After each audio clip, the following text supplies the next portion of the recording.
Welcome viewers. आज का जो ये क्वेश्चन पेपर है ये BLLB 6 सेमेस्टर से फैमिली लॉ यूनिट से है। आज इसमें मुस्लिम लॉ का पेपर हम लोग डिस्कस करते हैं और उसको नोट करते हैं।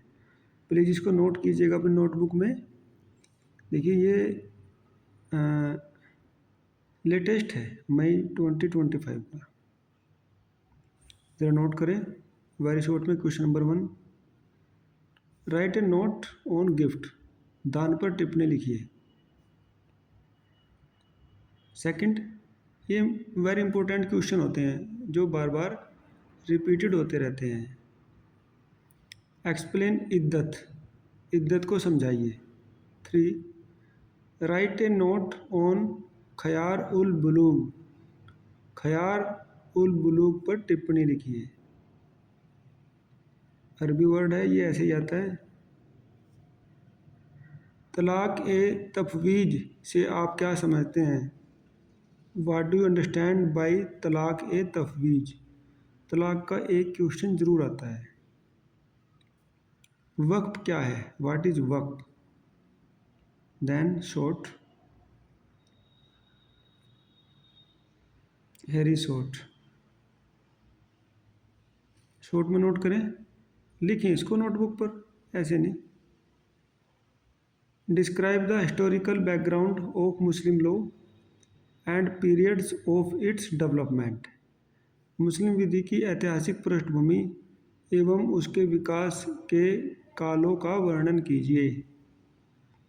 7, देखिए तलाक पे क्वेश्चन आया, अब निकाह पे आएगा, वो बैलेंस बना के रखते हैं। निकाह क्या है? मुस्लिम विधि के अनुसार निकाह की आवश्यक शर्तें एवं निकाह के विधिक परिणाम बताइए। What is nikah? Explain the essential conditions and legal effect of nikah according to Muslim law. 8, what is talaq ul biddat? Discuss its constitutional validity. ये बहुत इंपॉर्टेंट क्वेश्चन है। तलाक उल बिद्दत क्या है? इसकी संवैधानिकता का वर्णन कीजिए। इसको नोट करें, ये बड़ा इंपॉर्टेंट क्वेश्चन है, शायद अब की बार भी आ जाए।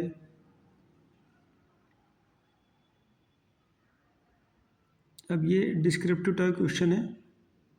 Descriptive, discuss in detail the sources of Muslim law. Very important question, sources का हमेशा आता है किसी न किसी फॉर्म में। मुस्लिम विधि के अंतर्गत स्रोतों की विस्तार से विवेचना कीजिए। 10, what do you understand by acknowledgement of paternity? Explain.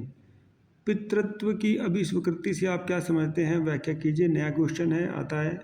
Maternity का तो सबको पता है, अभी पैटर्निटी का नया कंसेप्ट है। 11, Muslim marriage is a sacrament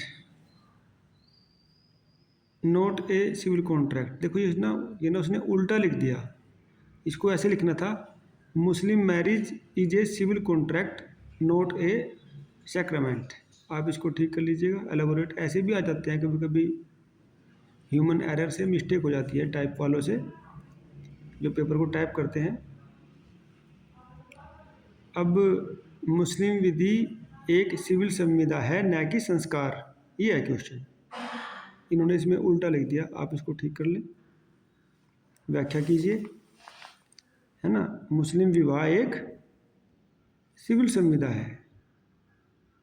Muslim marriage is a civil contract not a sacrament, इस तरह से है। 12, मेहर की परिभाषा दीजिए और मुस्लिम विधि में इसके महत्व को समझाइए। क्या करार की हुई मेहर की राशि में विवाह के पश्चात परिवर्तन किया जा सकता है? यदि किया जा सकता है तो किस सीमा तक? ये इंपॉर्टेंट क्वेश्चन है, मेहर के ऊपर है, डॉवर के ऊपर है। Define dower and explain its importance in Muslim law.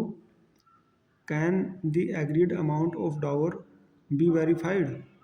आप बी वैरिड, ये वैरिड है, after the marriage, if so to what extent? 13, Muslim विधि के अंतर्गत भरण पोषण की क्या व्यवस्था है? कौन से व्यक्तियों को उसका अधिकार होता है? What is arrangement for maintenance under Muslim law? Who is authorized for maintenance? तो ठीक है विद्यार्थियों, हमने आज 13 क्वेश्चन और लगभग अप्रोक्सीमेटली 30 कंसेप्ट इसमें आ जाते हैं, क्योंकि हर क्वेश्चन में 2 या 3 कंसेप्ट छिपे रहते हैं बड़े वाले में, छोटे वाले में 1 कंसेप्ट रहता है। तो देख लीजिएगा, आप इसको नोट करें, इसका उत्तर बनाने का प्रयास करें और ये आपके आने वाली परीक्षाओं में बहुत ही उपयोगी साबित होगा। Thanks for listening.